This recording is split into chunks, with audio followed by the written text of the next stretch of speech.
बेचिसके खानको लागि यो रासोपा भन्ने पार्टी यो भइरहेछ। अहिले यिनीहरू सबैजनाले त्यही गर्न खोजिरहेको हो। यिनीहरूले देश बेच्न मात्र खोजिरहेका छन्।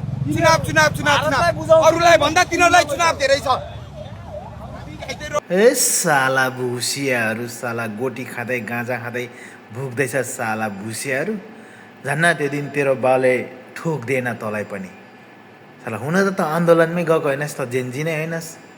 साला भुसियाहरू अहिले आएर कराउँछ रासोपालाई लागेको छ चुनाव। अरे सबैले लागेको छ नि चुनाव। साला चुनाव गराउने भनेर तेरो सरकारले क्याति गरेको होइन, चुनाव तोकेको होइन।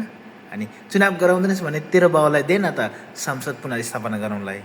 अनि तेरो बाउले चुनी खोजी त जस्तोहरूको करङ मस्काएर कति दिनको लागि जागाइदिन्छ भित्र। साला म जेन्जी हुँ भन्दै साला जेन्जीको भावनासँग र जेन्जीको योगदानसँग बलिदानसँग साला खेलबड गर्छ। सालाका बात करता है साला।